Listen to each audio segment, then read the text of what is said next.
Welcome to this edition of What's the Score?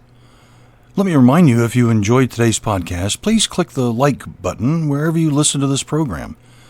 And if you'd like to support this and future programs, I encourage you to become a patron via patreon.com. There'll be details to follow in the middle of the program.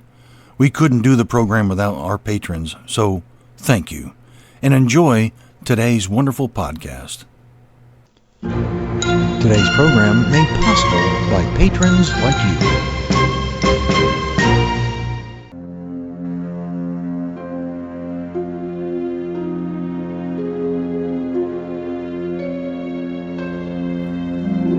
Welcome to where we celebrate music from the movies.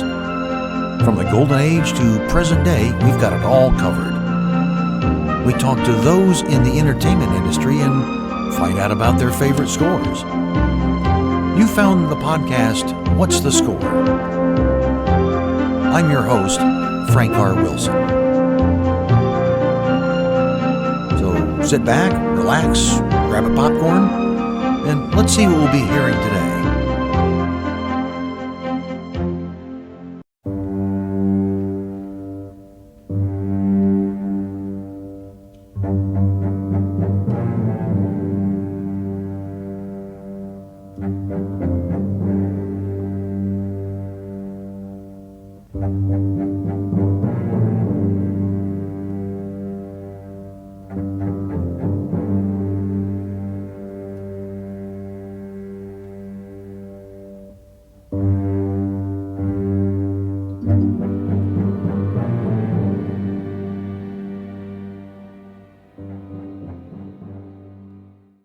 Recognize that music?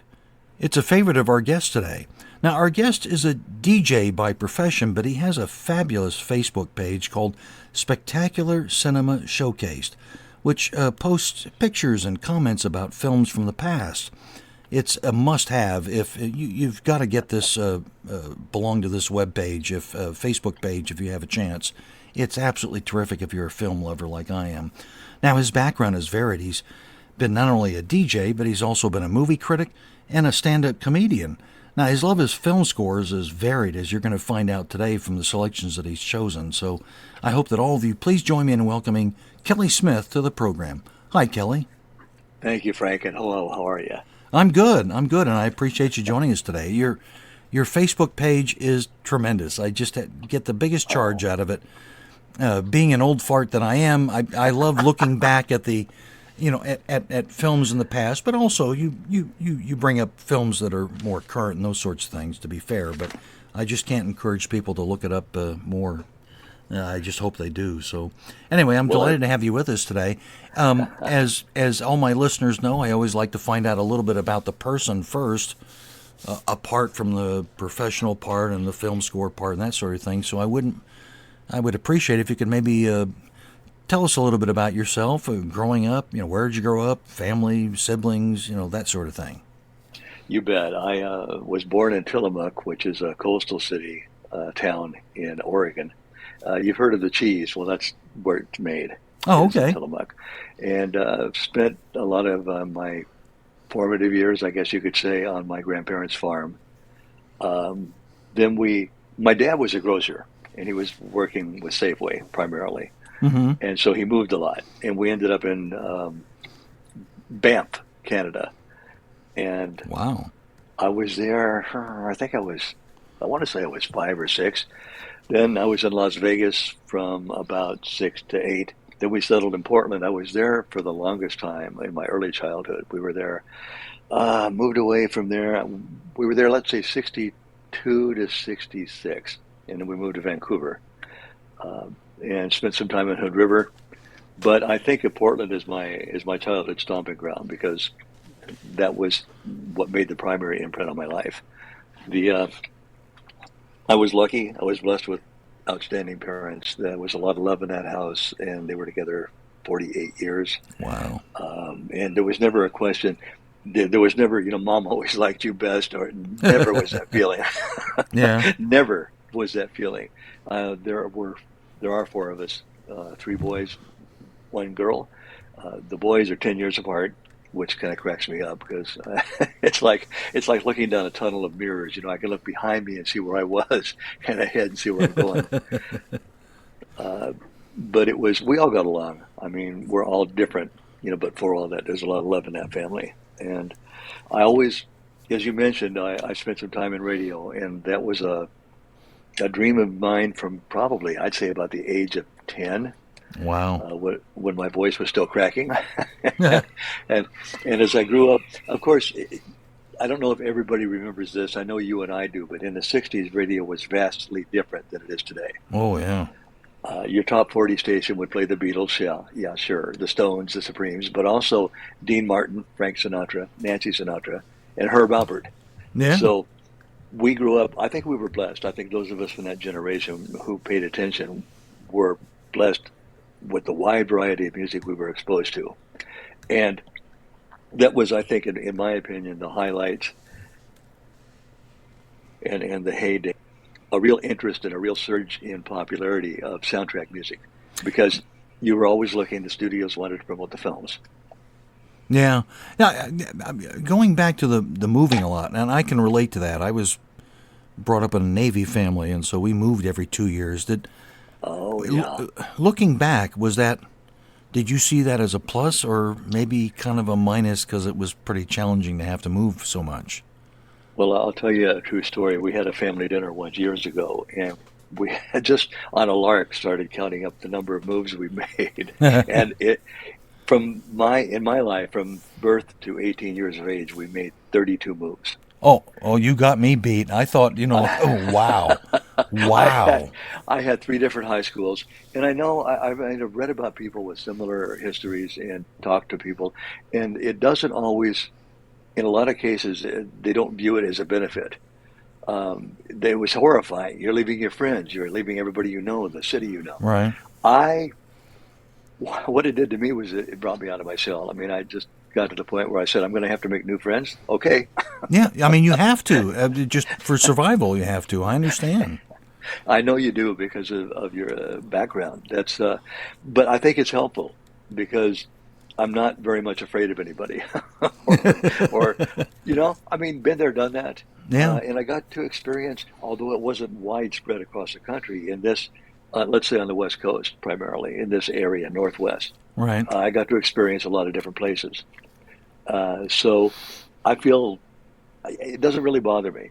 I thought it would have been nice at some points in my life. I said, what really got tight, the only time I objected was before I was between junior and senior year and we were going to move. And I just looked at him and I shook my head and said, come on, guys. Yeah. So they ended up parking me at Grandma's house in Portland, and I took a bus to Gresham because that's where I graduated from high school. So that was I was on the bus about 2 hours every morning and back Wow. home at night. But I wouldn't have given that up for the world because at that point, friendships are a little deeper than they were Yeah, in the when you get past. into your later teens, that was my toughest move too. When I was a sophomore and had to move at that age, that was my toughest as well. You start kind of getting interested in girls, and it was like, oh, I'm leaving her. Right? Am I right? You hit the nail on the head, Oh girls. yeah, oh yeah. So that was the toughest move. But like you, I always saw it as a plus. So I certainly understand where you're coming from. But wow, 32, you got me beat. Like goodness. I was going to say maybe we have somewhere around 12 or 13 moves. So you've got me beat big time. Wow, that's something. But My dad but it was. sounds like you've used it to your advantage, and that's great. I think I did. I think I Yeah, did. I mean, it was either that or just withdraw. And yeah. I like people and I like life too much to do that. I understand. I understand. Well, you've chosen a great selection of cues today that are particular favorites of mine as well. So I'm happy to share them with my audience today. The first thing I thought I would play is the love theme, or the main theme, I guess, if you will, from the film called Chinatown, written by Jerry Hey, Goldsmith, which is one of his most renowned scores, and it was a fascinating. The way he put it together and what he wanted to do was just amazing. And I'm just kind of curious. Tell our audience a little bit about why you wanted to choose that amongst your favorites today. well, primarily it was driven, of course, by the movie, as many collectors of soundtracks will tell you. And this was back in the days, of course. Now today you can get a movie and take it home and watch it. Not so when I was in the '60s and the '70s, I back in the understand. past. So bringing home the soundtrack was like bringing home a piece of the movie, and I would just sit on my in my chair in my room and I'd play them repeatedly and envision scenes in the movie like you should. But what really kicked it into high gear was just recently, a couple of years ago. I don't know if you're familiar with the boutique label La La Land, right? Oh Or yeah. Entrada. Yep. Entrada. They released an expanded, never before released, yada yada tracks, an edition of Chinatown. And wow, I mean, we're living in a golden age, Frank. Yeah, yeah, you're absolutely right. I mean, it's been a joy to see some of these soundtracks come out that, again, like you're mentioning, when they release cues that weren't available on the soundtrack albums before, and it's like a godsend because I always loved this piece of music, but it was never available, and yeah, Chinatown would certainly be one of those. That's I want to say that I remember something about Jerry Goldsmith said he wanted to use 2 or 3 pianos, and he had this weird configuration of the orchestra and stuff, and which is part of what created the unique sound that he created for it. So It was it's phenomenal. yeah, it is phenomenal. Well, let's quit talking about it and let's listen for ourselves. This again is from the film called Chinatown. It's the main theme, and it's written by the maestro Jerry Goldsmith.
So, I ask this of a lot of my guests, and it's partly autobiographical, I guess, if you will. I always felt a little bit as an outsider growing up because I had this love of film music, and I mean, I listened to some pop music, but my real passion was in film music. Did what was it that drew you to soundtracks as opposed to pop music, or maybe you had an equal affinity for both? I don't know. Just tell me about that. Well, first of all, in relation to what you just said, you read that bit of my biography about the school dance. That was true. Yes. Well. I, Now, tell the audience. this was 1966, folks, and Beatles were top of the pops, and all the other great rock and roll groups that came out of the 60s. And we were supposed to bring our own music, and they would play it, and we could dance. And I walked in with the two Hugo Montenegro, Man from Uncle. That in that day they passed for soundtracks. They weren't really, but they were music from the series. Right. I also had the Mission Impossible, the old Dot album, with the red cover. Yeah. Oh, yeah, just like Dick Clark said, it's got a beat and you can dance to it, right? I found what you said about big band music. I found that was some of the best stuff I had ever heard, and those albums were high on big band. Lalo was more jazz oriented, so he was more of a combo feel. Yeah. But Montenegro's arrangements for the Uncle themes, fantastic. I still love them today. And the upshot of that story is, guess what did not get played? You mean they didn't play your albums to dance to? Aw. Hard to believe, right? Well, but I'm curious. I mean, did you feel like well, what's the word I'm looking for? I mean, like an outsider. It's like, Yes. am I like kind of weird because I like this stuff and none of my friends do? I mean, did you have that kind of a conflict with yourself? I felt very much like that. Yeah, I mean, nobody was cruel. I'm not going to say that, but there was some active sneering. Yeah. I said, okay. Well, and I would, no one was cruel to me, but it was like, oh, Elton John, who's he? I mean, it was like, I mean, I just, I didn't know because I was so much into this other stuff. Ask me who John Barry was, and I could, talk for an hour. But Hello?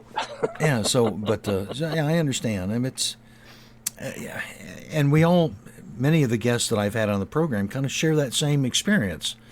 That for whatever reason they kind of grew to. I don't know what it was that drew them to soundtracks. Maybe it was the movies themselves first, and then the music second. And that they were a little bit out of the mainstream, I guess, if you will, for lack of a better way of saying it. But you think about it. I mean, it's basically the classical music of its day, Yes. and Yes. that does seem a little different for a young person to like. But it's interesting how over time, I'd like to hear your thoughts on this. It seems to me over time. That kind of changed. It started to be cool to like soundtracks, and I would say that it kind of started with Star Wars. Believe it or not, I think that was a huge selling album, and it was like all of a sudden, even young people took an interest in orchestral music. What are your thoughts on that? I would agree with that, but I think we could maybe point it back even a little bit earlier with the James Bond soundtracks. True. Yeah. Because when they hit, there was nothing cooler than spy movies or TV shows. Yeah. And that hit the sweet spot in America. Now, the thing that always surprised me is the only true hit in the 60s from the Bond scores was Goldfinger. Right. That charted number 8 in the U.S. The rest of them, I think Thunderball, well, no, You Only Live Twice hit in, I think it was 25, might have been 40, but none of them were what you would call a hit. But I think that sort of broke the ice a little bit, and then as the 60s progressed into the 70s, it got a little more so. And by the time we reached the blockbuster era, like you said, even Jaws, and I'm going to catch some heat for this, but I don't term that a great soundtrack. Musically, it's wonderful, but there's not a whole lot you can put your finger on and say, hey, that really moves me, but it's great for what it did.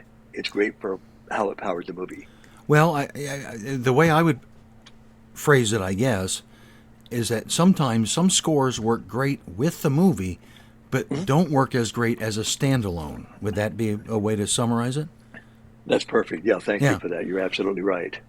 Yeah, I mean, I've been there, but like you said too, it's for those of us from our generation, I guess to say is we couldn't just plop a DVD in and relive the movie. The only way you could relive the movie was to play the soundtrack. Absolutely. And so yeah, I agree with you on Jaws because it is effective in what it was intended to do, but as a standalone, I don't know. I'm not so much a fan, but I'll take some heat for that too. Probably, who knows? Letters to me, folks. Letters to me. Yeah. Leave Frank alone. Yeah. Another cue you chose. Oh, I just love this. I love the composer, and I love the this particular score and film. And it's so tragic that the film's star didn't live to see the popularity of it. The film I'm talking about is Enter the Dragon. What you chose was a cue that's called Prologue, written by Lalo Schifrin. Tell me a little bit about why you wanted to choose that amongst your favorites today. Well, one of the things I was trying to keep in mind is trying not to pick something that's been kind of played to death, right? And everybody says, oh, yeah, I heard that a million times. And yet it's still a dynamic piece of music, and Prologue fits the bill. It sets the stage for the rest of what's to come. It sets the stage for the main theme. And again, Schifrin's creativity is at the forefront. Oh, yeah. His ability to adapt to all sorts of, let's say, genres and styles and make it work. And that soundtrack, I'm with you. That soundtrack as a whole is one of my absolute favorites. And I don't, remind me or help refresh my memory. I don't know. Since it's called Prologue, was it one of those films where it had the blank screen and you heard this music first before the movie started? Or was this done just for the album or what? Or I thought about that just before the show, and I said, where would I place it in the film? But I think the movie itself did. I need to watch it again, but it seems to me there was a little bit of action before the title. Anybody can correct me, go ahead. But I believe that's where it fits in. Yeah. Because there's also a cut called the Big Battle. There's, of course, the main theme. Right. And Prologue seems to me it's like a setup to the rest of the action to follow. We did have to see some action on the island because the whole setup of the story was for him to go to the island and combat Han. Right. So, yeah, there was a prologue of sorts in there. Okay. Well, let's have a listen for ourselves. This, again, is one of my favorites and one we've not featured on the show before. It's called Prologue. It's from the film Enter the Dragon, and it's written by composer Lalo Schifrin.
Okay, we haven't really talked about this, so I'm kind of curious. What sent you on the path of a career as a DJ? What was it that happened in your early years that said, "Oh, this is what I want to do for a living"? Um, I love music, and as I was mentioning earlier about the wide variety of music in 60s and 70s radio, that I didn't specialize.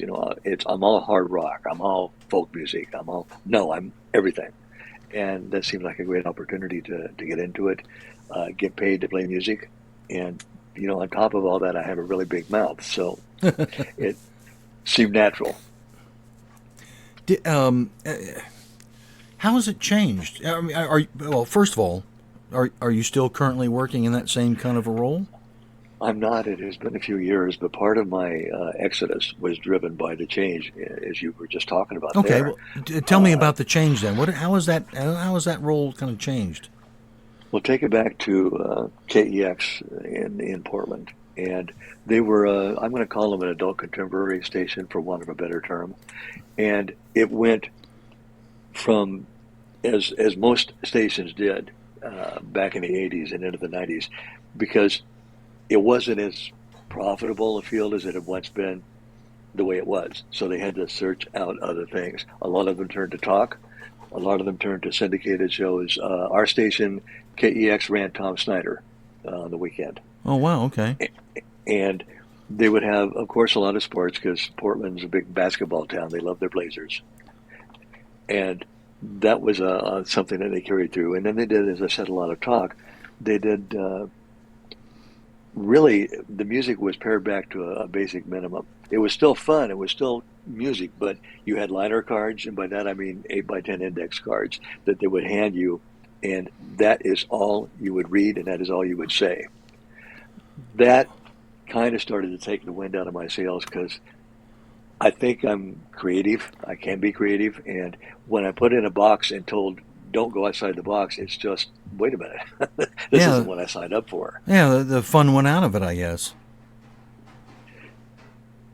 And they had oh, you also, what I loved is you got a computer printout of what you play every night. Oh wow, you didn't have you couldn't choose. No, no, not really. Yeah, you could. It was just, here's what you're going to play. Stick to the bars. Okay, fine.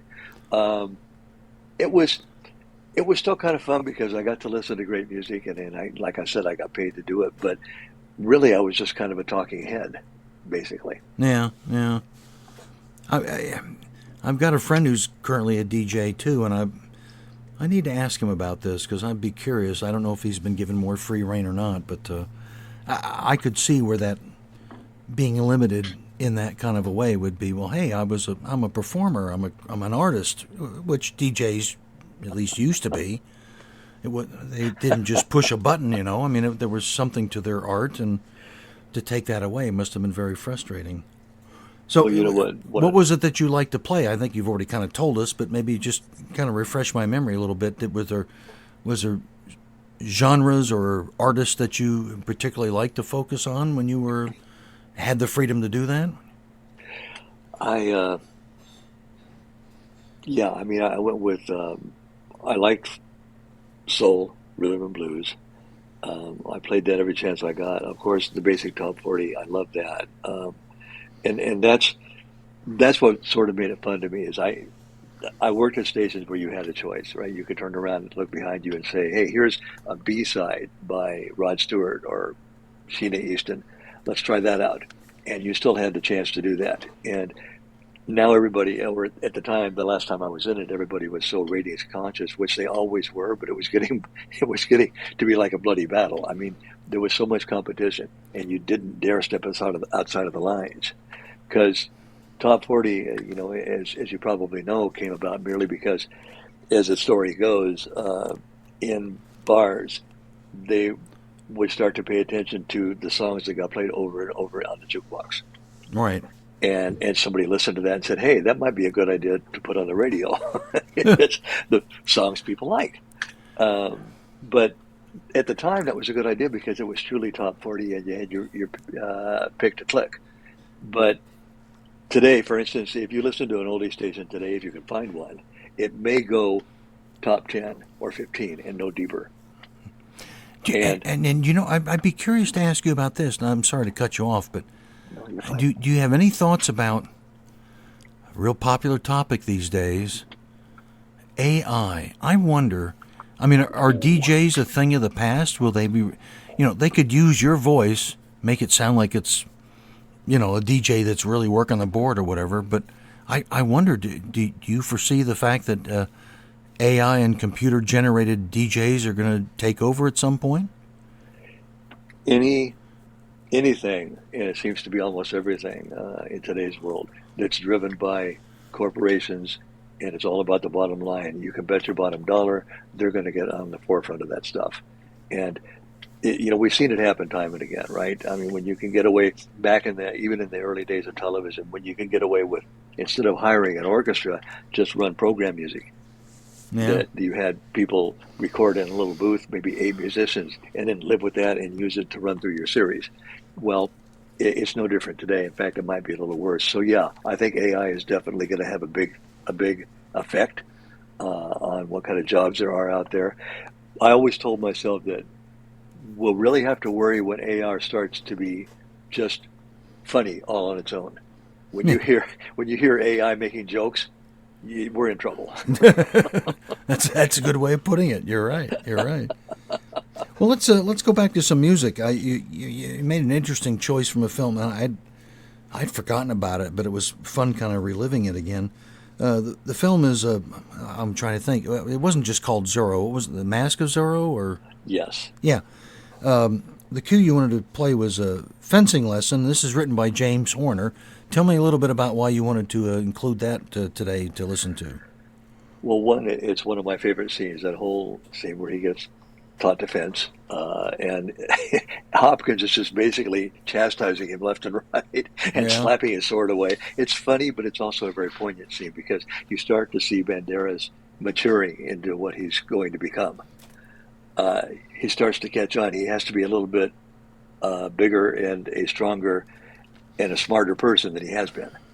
And the music, I think Horner, as he always did, tailored it perfectly. That soundtrack, in and of itself, if you listen to all of the cuts, and even this one, it jumps from genre to genre. It's got a little bit of a Spanish background, a little bit of a Spanish thing going on in there, but then Yeah. there's also some great orchestral music, and it's got something to appeal to everybody. And I think this cut in particular does that. All right. Well, let's have a listen for ourselves. This again from The Mask of Zorro is the name of the film. Fencing Lesson is the cue, and it's written by composer James Horner.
We'll get back to our program in a minute. This program is done for the love of film and film music, plain and simple. However, it does take a huge investment in time and in fees for me to make the program work for you. I don't sell commercial time and don't really want to on this program. Rather, I'm kind of like a public broadcasting station. I need support from listeners like you. For as little as $3 a month, you can help me offset the time spent in putting the program together. Or maybe you just think of it as leaving a tip in the tip jar. Either way, if you can join up, there will be bonuses, like an additional 10 to 15 minute segment with our guest every week. Well, we'll play additional cues as well as ask some extra questions. And it's going to be only available to patrons. How do you sign up? Well, it's simple. You go to patreon.com/what's the score, and that's all one word. That's Patreon, that's patreon.com/what's the score. Check it out. We'd be grateful for your support. That's patreon.com.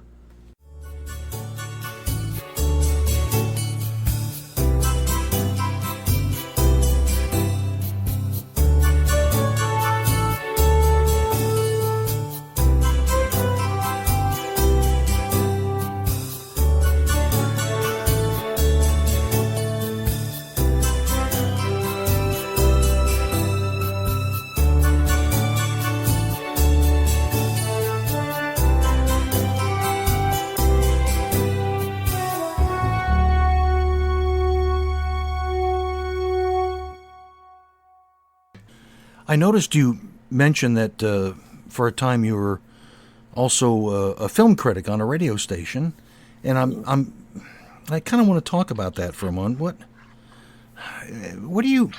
especially given the fact that you have this Facebook page. It kind of looks back a little bit on films. And I'm assuming that you still have a passion and stay in touch with films currently. What are your thoughts about the difference between the films that are produced today versus in yesteryear, I guess? Well, like everybody else, I've spent the past few years essentially getting swept up in the blockbusters. I'm a big fan of the superhero movies, but as my mother used to say, the bloom is kind of off the rose. I mean, they've done, in my opinion, almost everything they can. Yeah. And I'm not saying that's bad at all, but it gets to be a bit redundant after a time. I still cheer. I like action. I like heroes. Who doesn't? But you look back, and it hasn't been all that long ago where everything wasn't 100% CGI. I mean, Yes. you want to talk, well, just as early as the first Christopher Reeve Superman. That was, they actually had him up on wires. They were floating him through the studio. Yeah, there was green screen, but it was a guy in a suit flying. And I think it's all the better for it. I mean, Mm-hmm. we've had so much of the wow factor with today's films that it's kind of ho-hum, I think, to many people. Yeah. And I would like to see I don't want to see big films go away at all. I think there's still room for a well-made big film. But I would like to see more of a resurgence in the quieter dramas. Like I saw an excellent film last year called The Hill, which was based on a true story. I don't know if you're familiar. But kid always wanted to play present baseball. day or made back in the 60s? It was, no, 2023, I think, Oh, 23 or wow. 22. Okay. And it starred Dennis Quaid, and his son had neuromuscular degenerative disease, and he wanted to play baseball, and he did it. I thought, oh my yeah. God. I'm a sucker for movies like that. I mean, Yeah. they touched my heart, and I want to watch this again. So just looking back on the standpoint from there was less they could do with CGI. Things were more story-oriented. They were, I don't want to say they were necessarily better acted, because there are still fantastic films today with great roles for actors. But it's not, it's been, as I said, it's too much of a diet of the same thing, I think, with some movies. If you notice, last 3 or 4 films have not been as successful. And Right. I'm thinking that might be a good thing. Yeah. Well, and it was interesting. We were talking in the context of music, but you had mentioned the Bond films and Goldfinger and some of the Bond films. One of the things I always liked about them until recently, what you saw on the screen, these were people that were actually doing this stuff. It wasn't a computer making it up. The car really did a 360-degree turn.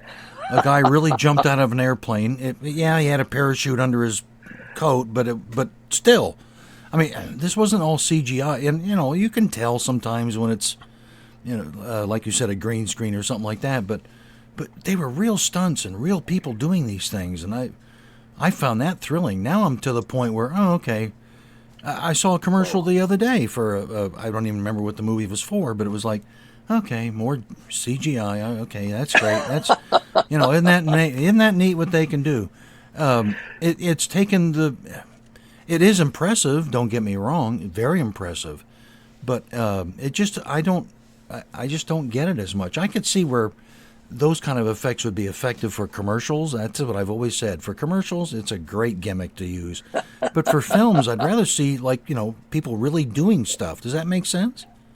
It does, and I can't believe I forgot the great example you brought up, which is, the Bond films. I mean, except for that, the one people always talk about in Die Another Day, when Oh, jeez. the paragliding, parasailing, Yeah. surfing, I guess he was. But up to that point, they had been very, very rooted in the real world. Rick Sylvester taking the dive off Asgard with a suit. Oh, yeah. And he almost died. I don't want to see that happen. I'm not saying that's a good thing. Of course not. But that's how close to the vest you were. Yeah, and that's what made it even all the more thrilling. But when you see all this computer generated stuff, it just, I don't. And maybe it's just because I'm an old fart. I don't know. But I just don't. It just doesn't. I'm impressed by it. The technology is very impressive. There's no question about it. But it just kind of loses its impact, I guess, over time. So, yeah. Did you enjoy that role of being a movie critic, or was it kind of high pressure, or I'm worried about people giving me negative feedback, or I'm going to speak my mind, or just talk to me about what it was like to be on record as being a critic of various films that were coming out. Well, it was fun. I did enjoy it, but I'm not. I'm not by any means a typical critic. I mean, I'm not a Siskel or Ebert or Army. Well, who's another good one? Judith Crist. Yeah. Some of the really well-known ones. I'm not particularly analytical. I go in and I watch a movie. I either like it or I don't. That's the bottom line. If it entertains me and takes me away from reality for 2 hours, and I don't look at my watch or think in my head, that's ridiculous. I'm entertained. Yeah. And if the acting is good too, so. And don't get me wrong. I'm not saying I love Ishtar, but there are films out there that your average critic is going to just tear it apart or build it up. There are not very many films I dislike, truly. And I guess, I don't know if that's a good or a bad thing, but I would talk about them from the angle of here's the performance, and this is what I liked about the story. Talk about the music a little bit, and just, I guess I was a user-friendly critic. Yeah. Did you ever walk out of a movie in the middle of it or turn it off? Well, this is probably kind of silly, but 1973 I was watching The Sting. Okay. And which is a great movie. Yeah. I love Robert and Redford and Newman. I love those guys. The story was great. Robert Shaw was amazing. But I'm not joking here. When it got to the end, in my mind, because I didn't catch on to what was happening until the end of the movie, I thought, oh my God, they killed them again. I'm out of here. Literally. Yeah. And I was halfway out of the theater when I heard people laughing and applauding, and I turned and I looked at the screen and I said, oh, never mind. Oh, that's a great story. And it was funny too. I thought about, you mentioned Siskel and Ebert. I remember watching one of their shows, and they were reviewing The Great Muppet Caper, and I think Siskel was talking about with Kermit, we don't understand, why does he make the decisions he does? What motivates him? We don't understand that from the screenplay. And Ebert's going, Gene, it's a frog. We don't, come on, it's just a frog. We're not worried about that stuff. And it was so nice to see someone finally put him in his place. Like, come on, we're not talking about Shakespeare here. I mean, it's, oh, that's geez, hilarious. that's something. Well, that's my kind of review. We talked about James Bond, and you chose, gosh, one of my favorite films, and certainly in many people's eyes, the best score John Barry ever did for a Bond film. It might or might not be in my view, but it's certainly the top 2 or 3. The cue you wanted to play is called This Never Happened to the Other Fellow, and it's from the film On Her Majesty's Secret Service. Tell us a little bit about why you wanted to include that today. Well, I thought the musical choice was a bold move for Barry. He did a great job with it because, all right, first time James Bond. You've got a tough job. You're following Sean Connery. What are you going to do? Well, the first thing I noticed he did was all of a sudden out of left field, here's an electric piano playing the James Bond theme. And I thought that was a sweet touch. I like that. And then just the chase music that segued into the fight scene on the beach. It just absolutely was action music and drama, because there was that lull where he was, first greeting Tracy. Right. And all in all, it's one of the best pieces I think John Barry ever wrote. And he's written a lot of great pieces. Man, well, let's have a listen for ourselves. Again, this is from the film On Her Majesty's Secret Service. The cue is called This Never Happened to the Other Fellow, and it's written by John Barry.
I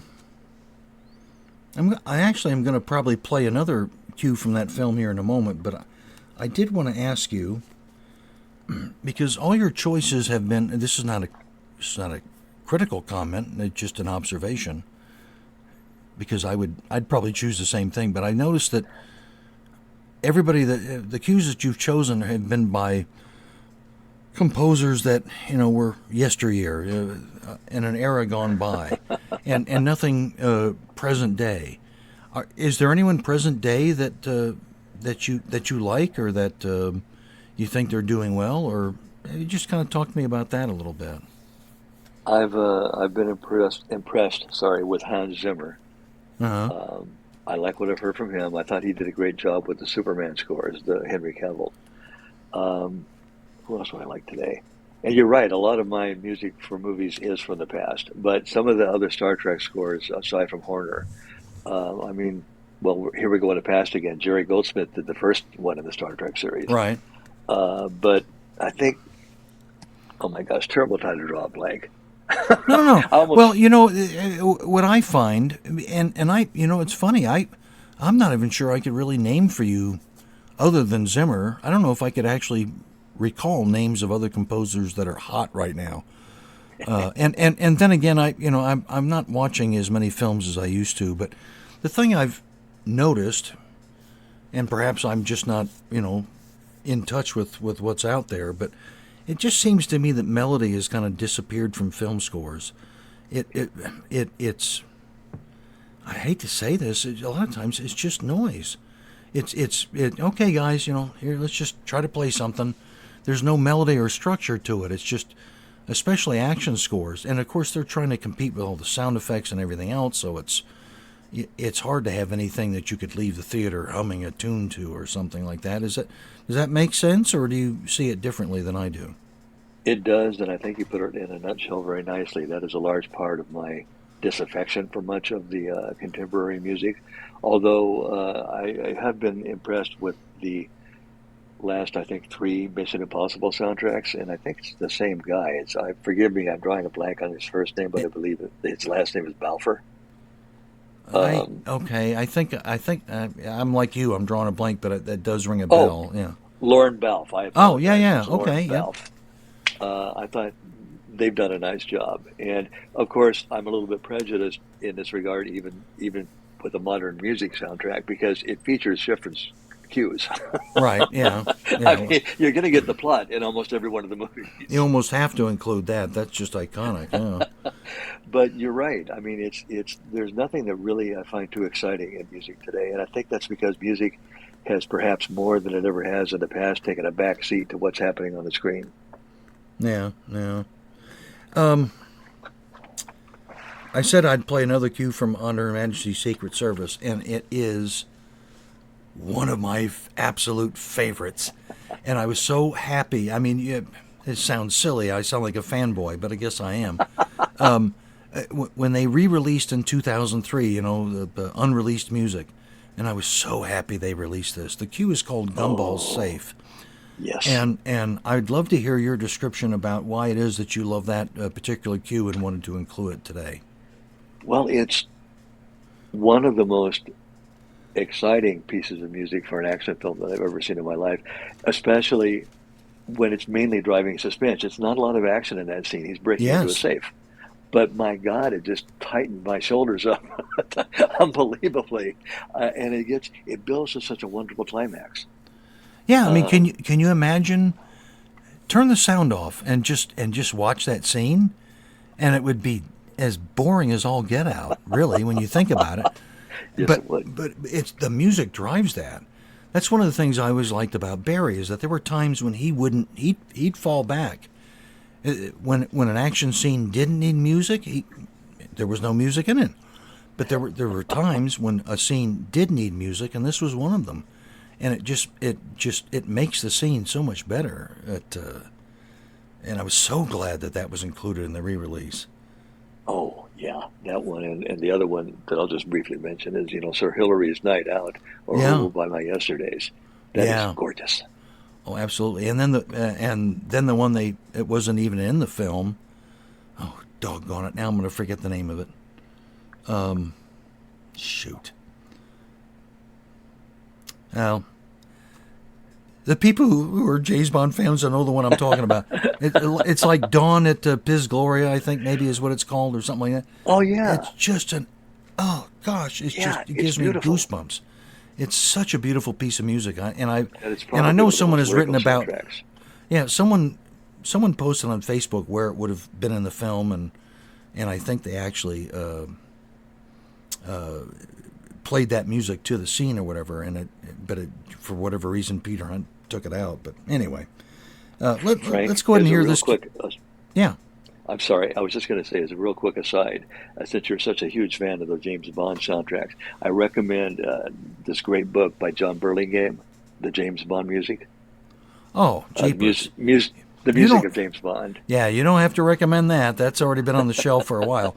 It is. It's It's terrific, wonderful. as well as a book called Music by John Barry that's written by Yes. Jeff Leonard and Pete Walker and goodness, I'm going to forget the third. But I know what you're saying. There's some great books out there about the history of either Barry's career or certainly, particularly in the music of the James Bond films, and they're a must-have. If you love the music, you really need to get these books because they give a lot of great behind-the-scenes kind of stories about what went into making them. Let's hear this one then. This is again from On Her Majesty's Secret Service. The cue is called Gumball Safe, and once again it's written by, in my view, the maestro, John Barry.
Well, tell me about this Facebook page, and why did you? What prompted you to start something like this, Spectacular Cinema Showcase, and what was kind of the driving force behind it, and what are you trying to do with it? That's a great question, Frank. As you know, if you've had any experience running a group or a page on Facebook, you talk about a thankless task. It is. I mean, Yeah. you may have, and at this point, I've got 331 people, but I don't even care. I'm not there. Obviously, I'm not trying to monetize it. I'm doing it because it's a labor of love. Yeah. And I love the fact that some of the pages, and that's fine. I'm fans of those too. I've joined a lot of them, but you know how they will concentrate on one film, one series of films, one actor, what have you.